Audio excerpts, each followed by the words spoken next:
Good evening. Welcome to Case Unsolved. Tonight, the murder of a baby who was just 2 hours old. Detectives need your help to trace the mother. But first we return to the long, hot summer of 1976. Loving mother suddenly disappears from the family home and is never seen again. 21 years later, her body is found by divers wrapped up like a parcel, lying on the ledge in the murky depth of Coniston. Carol Park had been murdered, and the crime had been hidden for 2 decades.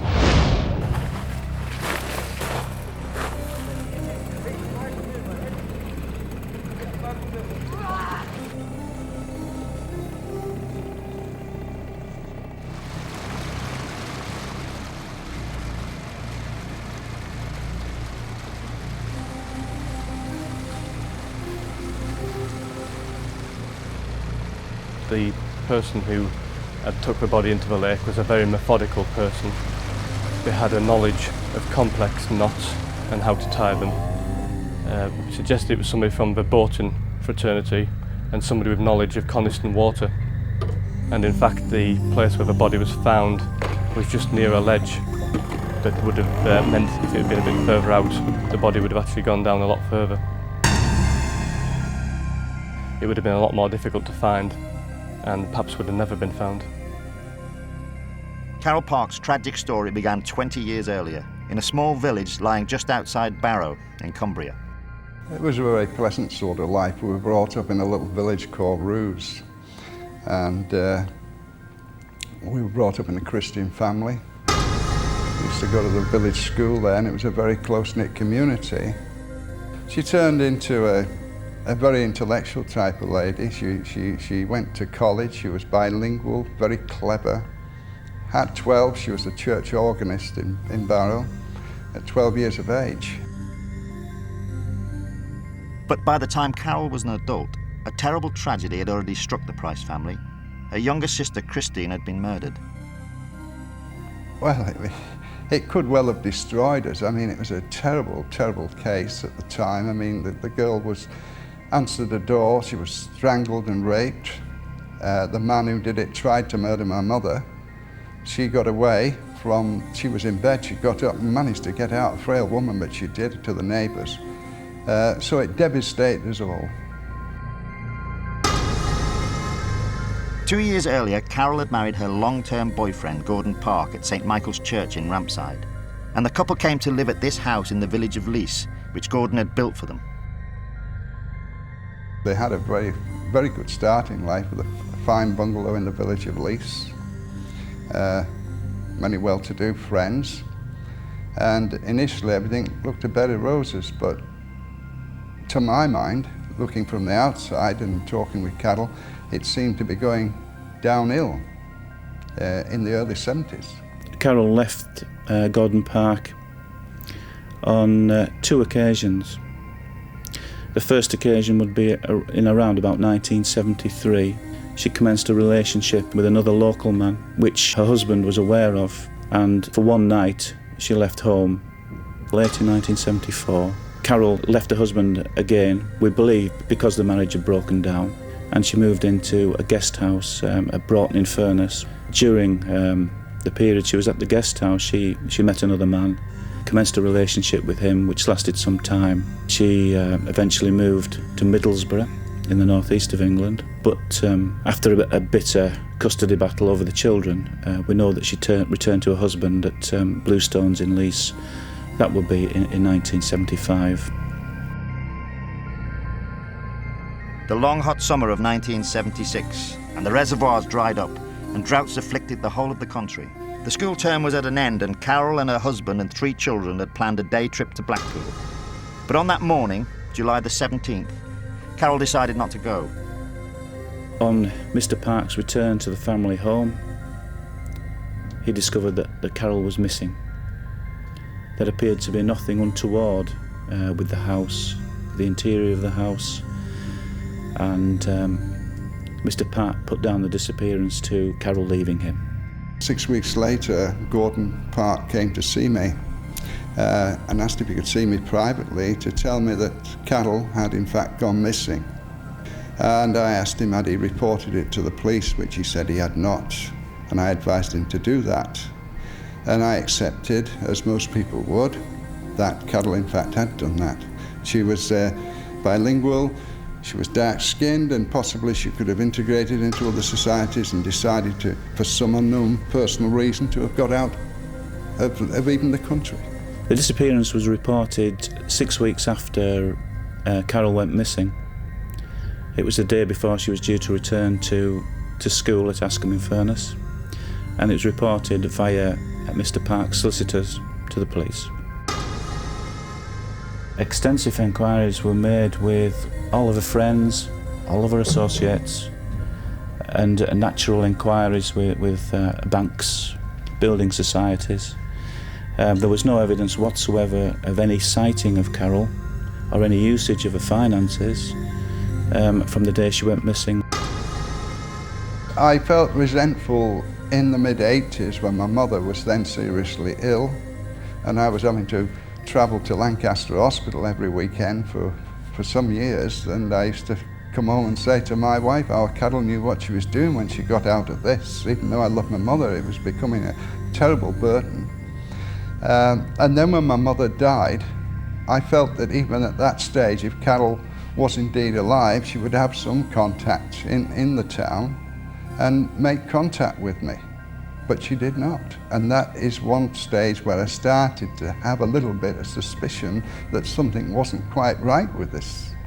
I think the police were suspicious at the time, and that's certainly the feeling I get from speaking to officers who were on the periphery of the inquiry, who were around at the time this was going on, and that's a general feeling I get from them.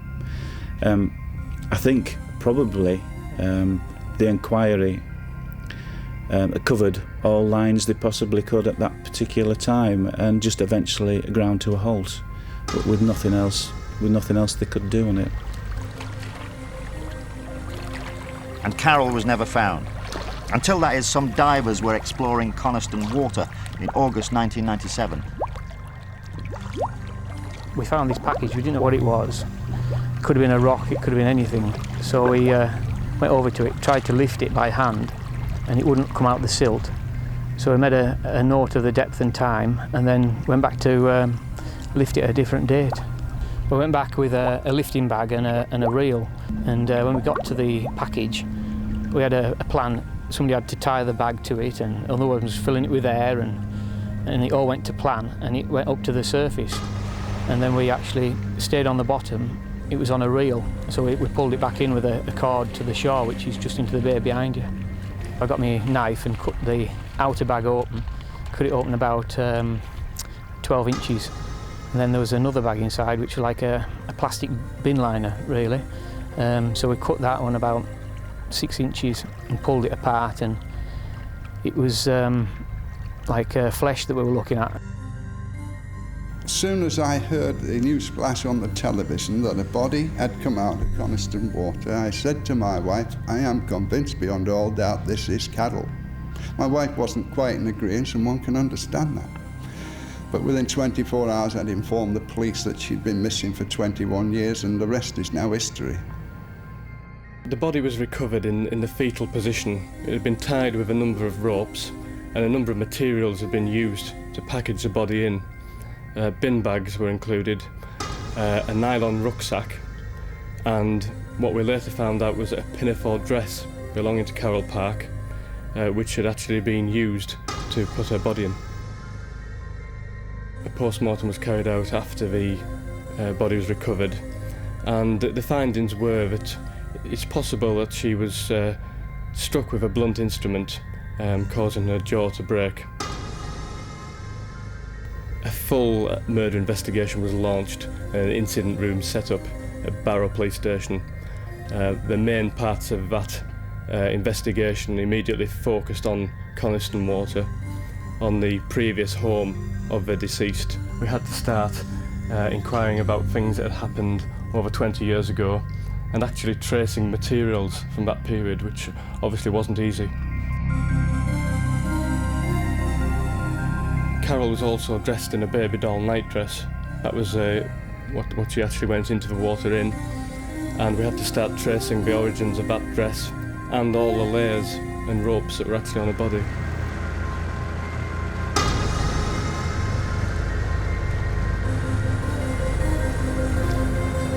The main problems with the inquiry have been that the murder has took place so long ago.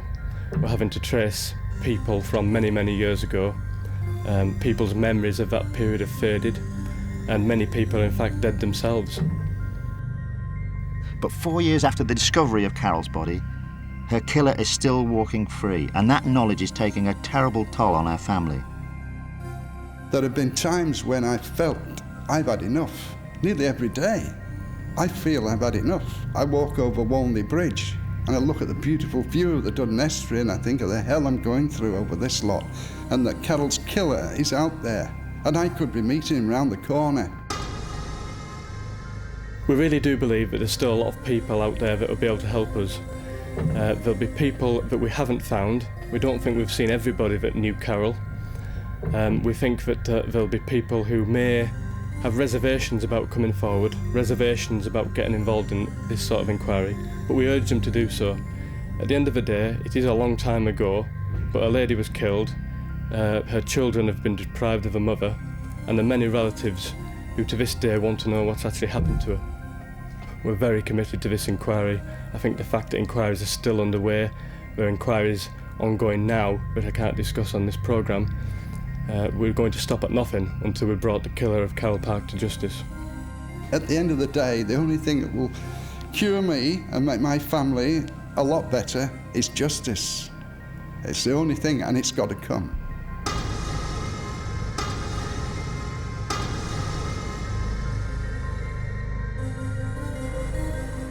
If you think you have information to help catch Carol Park's killer, we'll be giving you a number to ring at the end of the programme. Still to come, though, the murder of baby Callum from Warrington. Welcome back to Case Unsolved. The murder of a child is always a shocking crime. But imagine someone who takes the life of a baby boy who's just 2 hours old. That was the fate of baby Callum. His mother and father are unknown, and he's named by detectives and buried by the town people of Warrington, without a single member of his family being present. 3 years on, Warrington CID are still searching for his killer.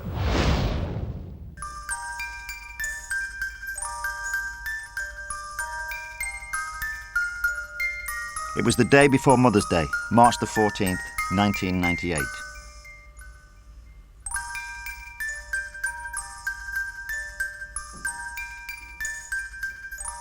A man was walking his dog along the driveway that leads to Gulliver's World in Warrington.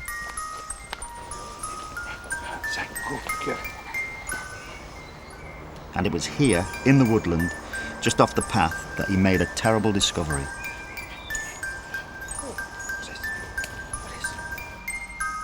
When his dog became interested in some bin bags that were next to the footpath that he was walking on, he went over to investigate, ripped open the bin bags and saw Callum's body inside. Callum received several violent blows to the head. He was subsequently strangled around the neck. There was an attempt at manual strangulation and he subsequently died from asphyxia. Callum had been murdered before he was even 2 hours old. Detectives were now hunting for a killer. Obviously, first of all, there was the examination of the body and the initial scene, the forensic examination, and at the same time as that, we were obviously trying to trace Callum's mother. They were the two main lines of inquiry initially. The most important evidence available to detectives at the time was DNA. Baby Callum was, the body was found wrapped in 2 plastic bags. Inside one of the bags there was an amount of blood which we thought was quite significant. We obtained a DNA profile from that blood and found that it was from a female. On comparing the profiles, there were numerous points of similarity between baby Callum and the profile obtained from the blood, which led us to the conclusion that the blood was from baby Callum's mother.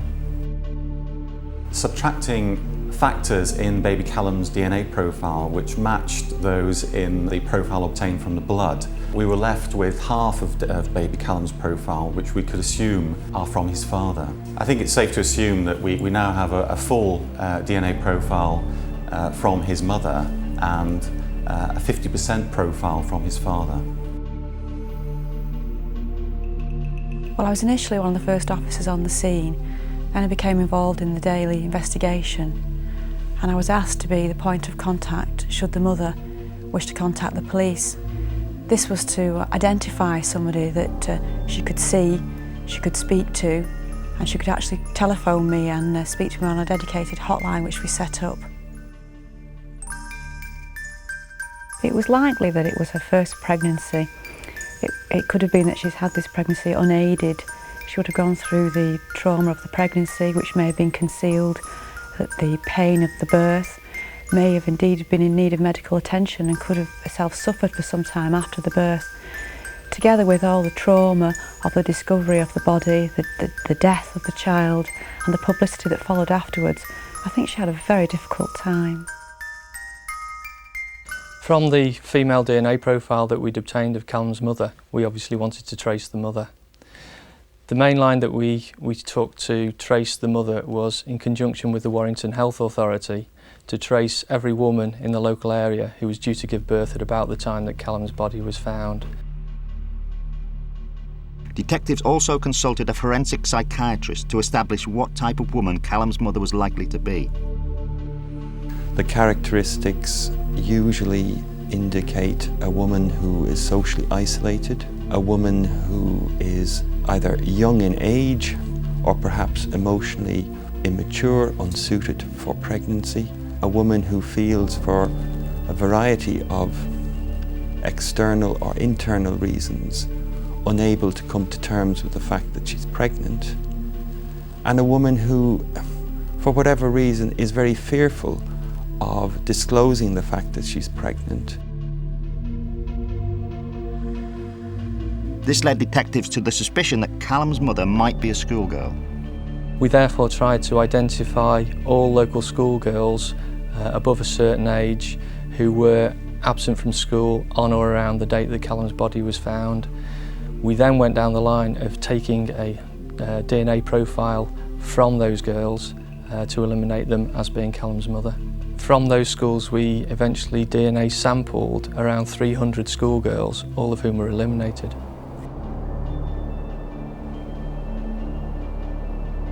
Callum was buried by the townspeople of Warrington. And although initial investigations failed to reveal the identity of his parents, recent advances in DNA testing have given detectives fresh hope.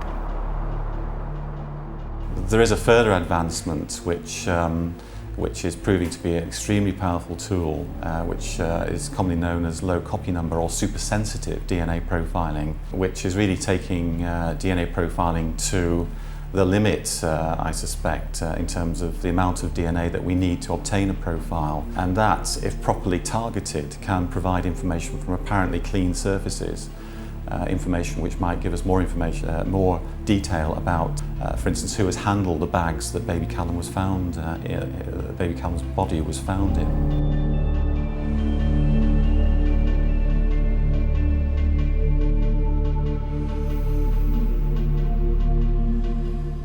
While DNA testing on the bin bags continues, the profile of Callum's mother and partial profile of his father have been put on a national database. So if they ever offend, they will be identified. The facts as we have them suggest that the child was got rid of very quickly after birth, that the umbilical cord was pulled from the afterbirth in a torsional type of movement, not cut, that the child wasn't cleaned in any way, and that a blunt instrument was used to cause the severe injuries to the front of the child's face and to the neck. It is probable that the person who killed the child was in fact the mother. Shocking though the thought of a mother murdering her baby might be, it is not as uncommon as we might expect. Throughout England, and particularly in America, a lot of babies' bodies are found, neonates' bodies, but whether they are all recorded and fully pursued, given the difficulties when you just find a body, as in the case of baby Callum's, leads one to imagine that perhaps there are more killings of this nature than we would want to accept.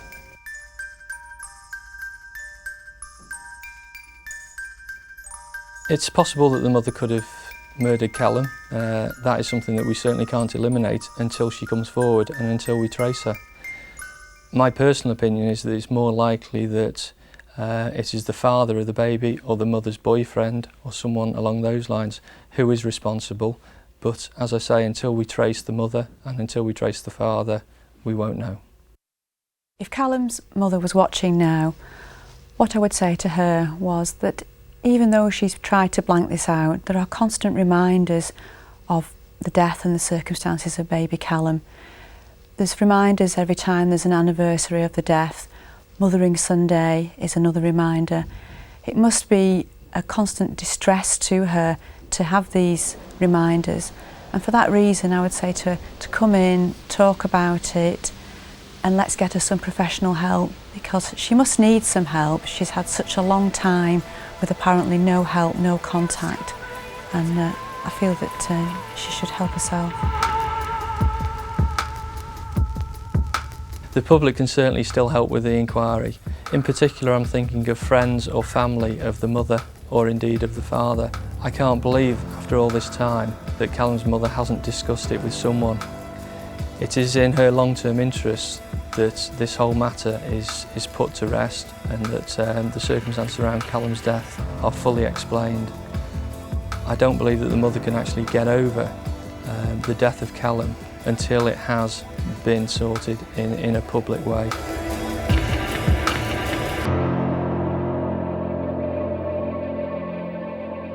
Can you help police catch baby Callum's killer?